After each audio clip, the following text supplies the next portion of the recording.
Olá, muito boa noite a você. Eu sou Adalberto Piotto e seja bem-vindo ao Cenário Econômico pela TV Brasil, com emissoras públicas de todo o país, diretamente dos estúdios da B3, aqui no centro da cidade de São Paulo. O programa hoje promete ser histórico, num dia histórico para a economia, porque nós estamos exatamente no limiar entre as expectativas grandiosas acerca do futuro brasileiro e os números da realidade, que ainda, obviamente, inspiram muitos cuidados. Realidade das contas públicas. Vamos lá, os destaques do programa de hoje. O Brasil da expectativa e os números da economia real. No dia de bolsa com recorde acima dos 99 mil pontos pela primeira vez, nós tivemos também um sucesso no leilão dos aeroportos hoje, o primeiro do governo de Jair Bolsonaro. Aliás, nós tivemos um ágio que foi para as alturas hoje. Ágio, ou seja, aquele valor bem acima do lance mínimo para os 3 blocos que foram leiloados hoje de manhã aqui na B3. Mas o Ministério da Economia, um estudo diz exatamente o seguinte: sem reforma da Previdência, insolvência das contas públicas numa crescente perigosa.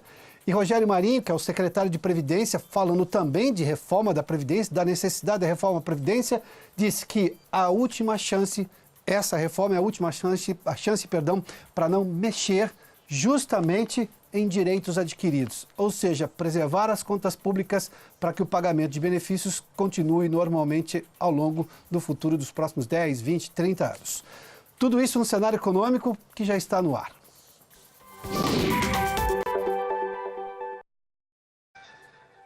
O Ibovespa fechou hoje pela primeira vez acima dos 99 mil pontos. Na verdade, teve um recorde também durante as negociações do dia, o que se chama de negociações intradia, ou seja, foi um recorde no fechamento e um recorde também durante as negociações.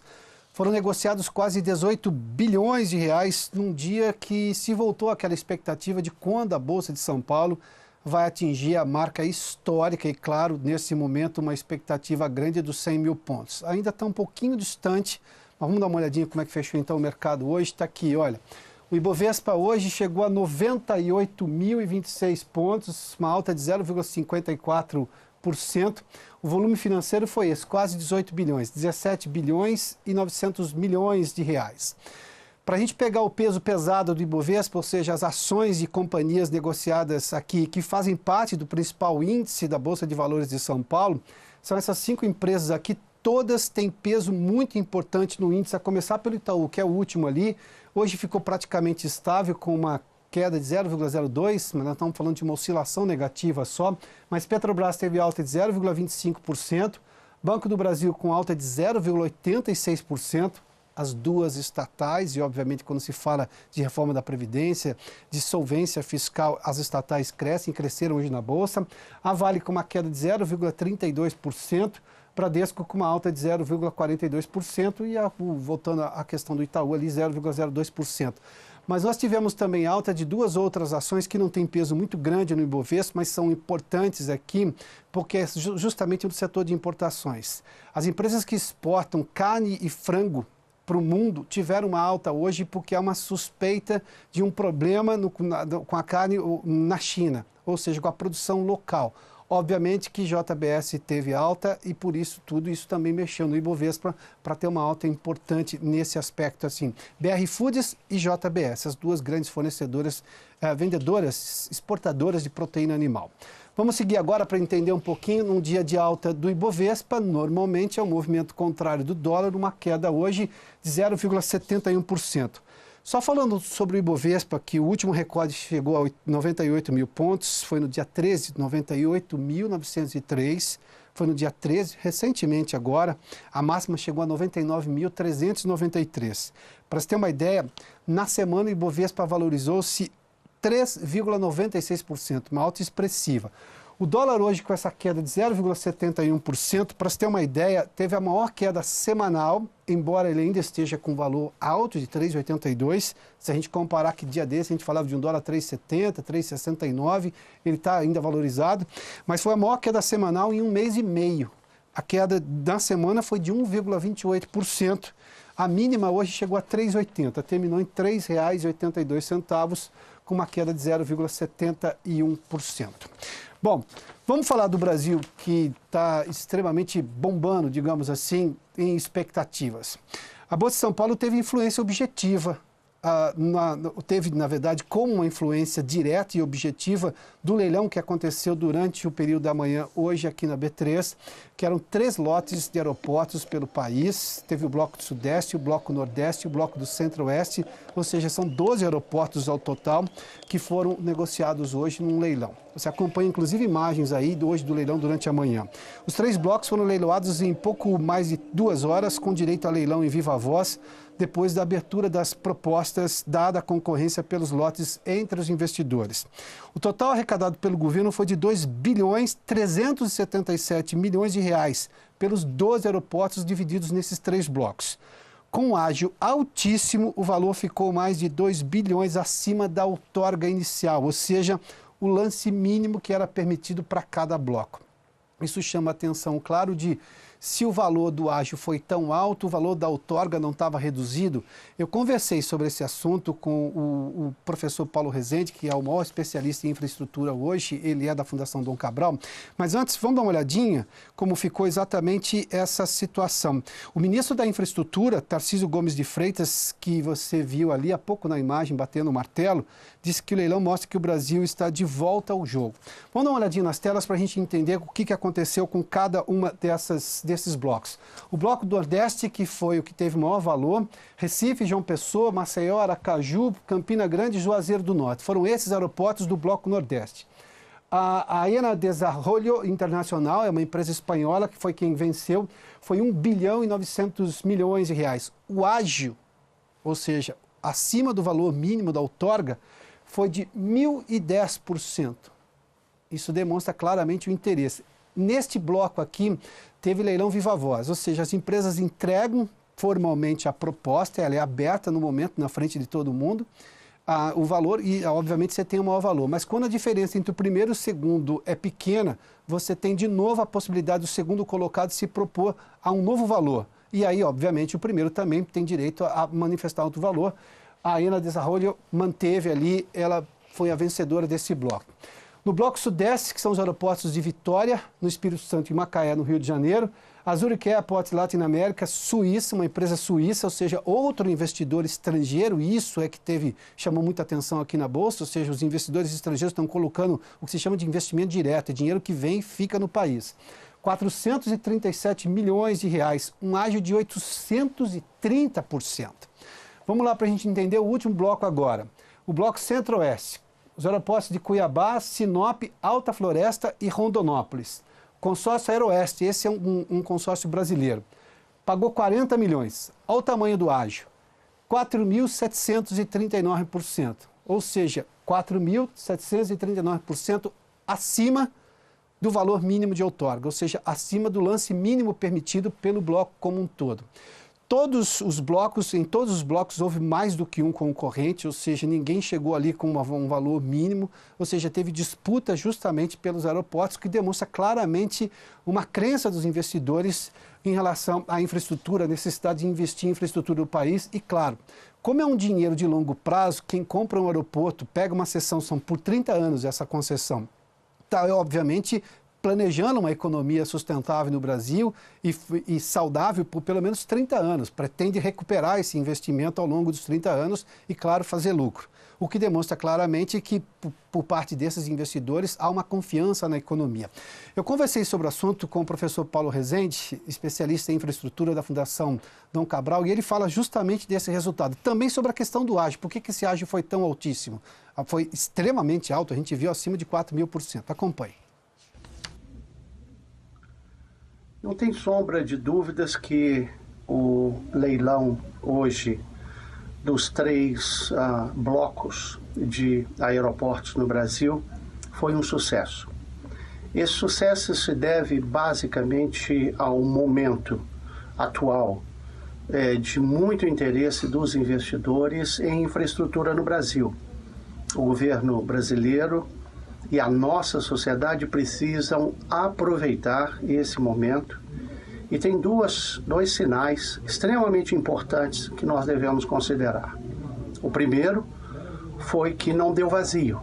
Todos os blocos foram concedidos à iniciativa privada com grupos bastante fortes, bastante sérios, e a gente espera que haja realmente um salto de qualidade nos aeroportos, sejam os de principais movimentos e os de menor movimento. O segundo ponto a se destacar é o ágil. Não é porque o preço inicial foi baixo. É claro que o governo não pode arriscar. Já tem muito tempo que a confiança dos investidores está abalada. Portanto, cacifar com um valor muito alto seria um risco. Bom, até aqui, nessa parte inicial do programa, a gente viu o Brasil das expectativas e ele está extremamente bom.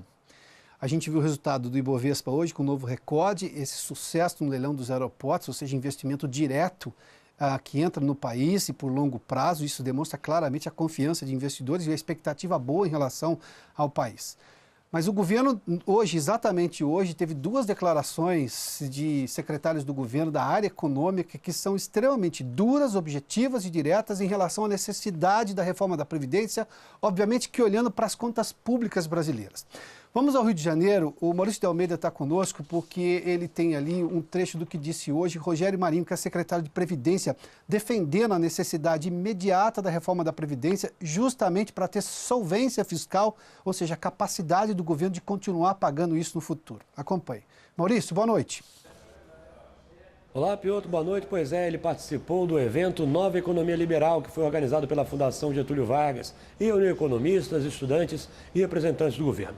O secretário especial de Previdência e Trabalho, Rogério Marinho, explicou que a expectativa é aprovar o projeto no primeiro semestre, mas ressaltou que, independentemente do prazo de tramitação no Congresso, o país tem de levar adiante as alterações do sistema previdenciário.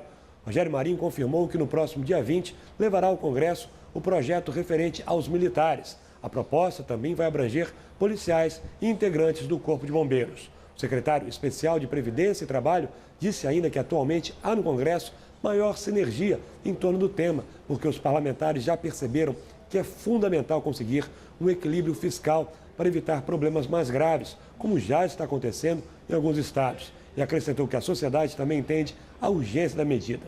Vamos conferir. Certamente estamos tendo a última oportunidade de fazermos um ajuste no nosso sistema previdenciário sem avançarmos no direito adquirido, sem mexermos nas aposentadorias, sem mexermos nas pensões daqueles que já têm esse direito assegurado por lei. É inexorável que nos próximos anos, eu falo inclusive neste mandato, caso não tenhamos um ajuste, haverá uma completa exaustão da capacidade do governo de ter resolutividade em função das demandas da sociedade.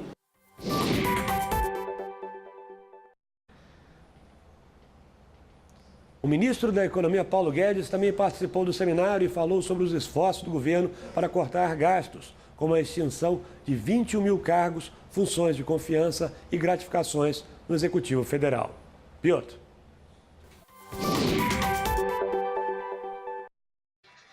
Muito obrigado, Maurício. Bom, só para falar especificamente sobre essa frase avançar sobre direitos adquiridos, o que o secretário está falando é exatamente o seguinte: a proposta de reforma da Previdência nesse momento não mexe com nenhum direito adquirido. Ela muda as aposentadorias a partir de agora, a partir da aprovação. E mesmo assim tem ali um processo de transição para as pessoas que já estão, digamos, no meio do caminho. Os novos, obviamente, vão ter todo o regramento novo. Avançar sobre direitos adquiridos seria alterar o valor e a forma que se pagam aposentados hoje. E ele fala de algumas tragédias econômicas já de países fora do Brasil. Nós estamos falando, obviamente, Portugal teve esse problema, a Grécia teve esse problema, mas teve aqui também no Rio Grande do Norte. Especialmente ele citou esse caso. Então, avançar sobre direitos adquiridos seria, diante de uma insolvência, da não aprovação da reforma e um problema fiscal gravíssimo, faltaria dinheiro para o governo pagar as aposentadorias desde já. Mas vamos lá. Já o secretário de Política Econômica, também do Ministério da Economia, o Adolfo Sachida, divulgou hoje um relatório que está no site do Ministério da Economia, diga-se de passagem, em que mostra o temor do governo sobre a possibilidade de não haver uma reforma da Previdência. Há o risco de o governo ter dificuldade de pagar, por exemplo, obrigações financeiras já neste ano, em 2020. Vamos dar uma olhadinha aqui. Essa é uma frase que está exatamente nesse relatório, que é do próprio secretário de Política Econômica, o Adolfo Sachida. Vamos lá. Ou o país adota medidas de austeridade, austeridade é economizar, gastar menos do que arrecada, ou seja, você ficar superavitário, ou o país adota medidas de austeridade fiscal e realiza reformas estruturais, e nós estamos falando da Previdência, para controlar a relação dívida-PIB, ou haverá dificuldades para o Estado, ele está falando do governo em si, cumprir com seus deveres. Os deveres do governo é justamente pagar o que tem que pagar, investir as coisas onde tem que investir. Vamos lá. Salário e benefícios, diante desse quadro que ele aponta. A partir do ano que vem, já de 2020, o governo já poderia começar, corre o risco de começar a atrasar benefícios. Serviços essenciais, investimento em saúde, educação, segurança. Até 2023, isso tornaria a vida do governo e dos cidadãos ainda pior, ou seja, seria uma crescente de dificuldade para fazer investimentos nessas áreas, ou pagar obrigações nessas áreas. Vamos lá. Em 2018, para você ter uma ideia, o déficit das contas públicas em 2018 chegou a 108 bilhões de reais, 1,6% do PIB brasileiro, para você ter uma ideia. A previdência privada, aqui nós estamos falando privada no sentido do setor privado, chegou a 195 bilhões de déficit. A do regime próprio, ou seja, dos servidores públicos, a 90 bilhões de déficit. É exatamente esse o déficit que nós temos em relação às contas. Aqui demonstra claramente, se eu tenho déficit na Previdência, o governo tira dinheiro de outras áreas para pagar a reforma da Previdência. O risco que ele aponta aqui é que pode faltar dinheiro, inclusive, para pagar, ou seja, não vai ter de onde tirar para pagar os salários e a Previdência. Vamos seguir aqui nesse relatório que está no site do Ministério. Vamos lá. Em 2023... se não se fizer absolutamente nada, ou seja, se não tiver uma reforma e o governo com austeridade, o próprio ministro da Economia fez essa citação agora, o Maurício trouxe essa frase, vamos lá. Em 2023, se não se fizer uma alteração no regime previdenciário, a relação dívida-PIB chega a 102,3% do PIB, ou seja, a dívida que o país tem será maior do que ele gera de riqueza todo ano. Vamos lá.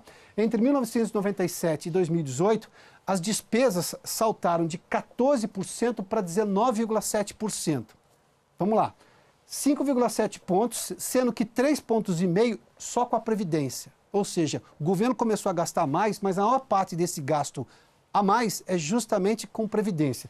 Aqui também tem, obviamente, salário, mas Previdência especificamente é a maior parte desse avanço nos gastos. Vamos seguir aqui porque ele tem um gráfico que está divulgado nesse próprio estudo do Ministério da Economia, que o secretário de Política Econômica coloca, e aqui é exatamente um cenário. Vamos lá. O cenário branco, a reta branca é o que nós já temos hoje de realidade. É a relação dívida-PIB, 77,1%. Hoje, o comprometimento da dívida é 77,1% do PIB brasileiro. Se você não fizer nada, eu tenho exatamente essa crescente aqui. Aumenta ano a ano até chegar a 102,3% do PIB. Obviamente que eu tenho um cenário aqui, esse cenário aqui sem reforma da Previdência, que é o pior, com reforma da Previdência, que eu tenho uma melhora, que é exatamente esse laranja, ou seja, no máximo 80,5%. Isso demonstra claramente a necessidade da reforma da Previdência. Isso é claro, porque olhando para o gráfico mais uma vez, a gente vê o quanto que cresce essa dívida, essa relação dívida-PIB. Relação dívida-PIB quer dizer exatamente o seguinte: quando um investidor estrangeiro olha que um país começa a chegar a esse nível de insolvência, ele deixa de investir. Se você para de ter investimento estrangeiro num país que tende a se abrir cada vez mais como o Brasil, falta dinheiro para, por exemplo, a economia crescer. E a economia não cresce, você gera desemprego, uma dependência maior das pessoas em relação a benefícios do governo, benefícios de ajuda social especificamente. Aqui demonstra claramente que o caminho hoje é duro, e esse governo foi extremamente claro em relação a isso. Aliás, eu falei sobre esse assunto com o economista Jason Vieira, da Infinity Asset, que ele diz exatamente, ele analisa esse momento e a postura do governo em relação a essas questões das contas públicas. Acompanhe. Olá, Piotr. Olá, pessoal do cenário econômico. Estamos observando um movimento raro, talvez, observado no governo, em parte deflagrado agora no governo Temer, mas adicionado de maneira mais forte no governo do presidente Bolsonaro. A realidade está sendo colocada de maneira mais crua do que estava sendo colocada antes.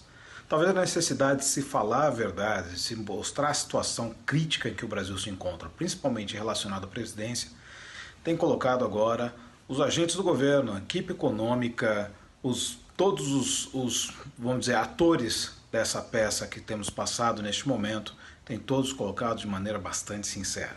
Nós observávamos no passado, foi uma discussão que nós tivemos recentemente no Ministério da Economia, que o governo muitas vezes divulgava os números de projeções de crescimento, de projeções de inflação que eram totalmente fora da realidade. Nós, economistas, éramos obrigados, de certa maneira, a observar aquilo, passar o ano corrigindo o governo, discutindo com o governo daquele número para chegar no final do ano e o número dos economistas era o correto e o do governo estava errado. Desta vez, não. Nós vemos o governo trazendo uma realidade muito pesada e demonstrando que se não houver as reformas ou se houver uma desidratação muito grande das reformas, uma das coisas que vai ter que infelizmente acontecer é os tributos serem aumentados. E essa elevação de tributos num cenário em que a atividade econômica ainda não conseguiu ganhar tração e dentro de um contexto fiscal desafiador, nós teríamos também problemas em relação à taxa de juros, nós teríamos em relação à inflação e tudo isso pode se avolumar de maneira relativamente grave. Não falei no começo do programa de hoje que o dia é histórico, porque a gente está vendo aqui um mar de expectativa positiva. Tivemos 2 eventos, o recorde do Ibovespa e também o leilão, e obviamente um mar de realidade das contas públicas com 2 secretários do governo expondo, digamos, de forma nua e crua a realidade das contas brasileiras e a necessidade da reforma da Previdência. Vamos fazer um intervalo, daqui a pouco a gente fala inclusive de uma viagem que o presidente faz agora, o presidente Jair Bolsonaro, no próximo domingo, viaja aos Estados Unidos para se encontrar, entre outras coisas, nos Estados Unidos, com o presidente americano Donald Trump. A gente fala logo sobre tudo isso, logo depois do intervalo. Já de volta com o cenário econômico, o presidente Jair Bolsonaro viaja no próximo domingo aos Estados Unidos, na agenda um encontro na Casa Branca com o presidente americano Donald Trump. A Aline está conosco em Brasília e tem mais informações. Aline Bastos, boa noite. Oi, Piotr, uma boa noite a todos. Olha, nessa viagem aos Estados Unidos está previsto o primeiro encontro, como você disse, entre os presidentes Jair Bolsonaro e Donald Trump. A reunião está marcada para acontecer na Casa Branca na próxima terça-feira. 6 ministros devem acompanhar o presidente. Eles vão participar de debates sobre os investimentos setoriais.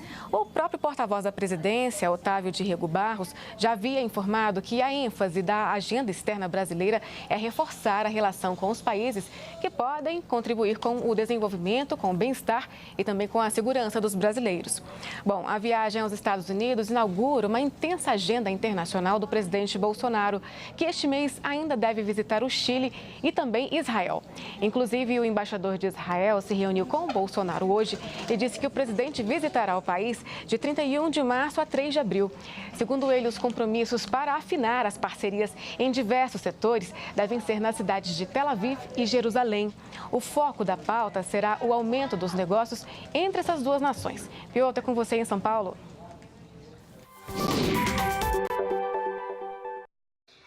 Muito obrigado, Aline. Tem China no segundo semestre também, tudo indica que a viagem vai acontecer ainda esse ano. A Vanessa Casalino está conosco em São Paulo e tem informações sobre justamente o setor que mais recebeu reclamações no ano passado dos consumidores de telecomunicações. É isso, Vanessa? Boa noite.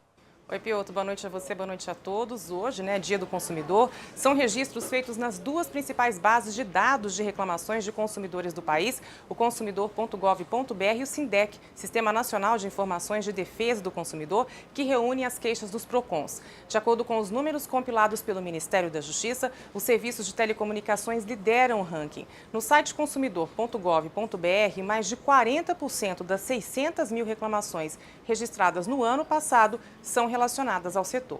Já nos PROCONs, o número chega a 29%, mas de um total de mais de 2 milhões de atendimentos feitos em 2018. Depois das empresas de telecomunicações, os que tiveram mais queixas são bancos e financeiras, empresas de gestão de bancos de dados e cadastros de consumidores, comércio eletrônico e transporte aéreo. E isso no portal consumidor.gov.br. Já no ranking dos PROCONs, os que deram mais dor de cabeça para o consumidor no ano passado foram telefonia celular, telefonia fixa, cartão de crédito, banco comercial e energia elétrica. De acordo com o Ministério da Justiça, mais de 80% das reclamações, em média, são resolvidas nessa plataforma, Piotr.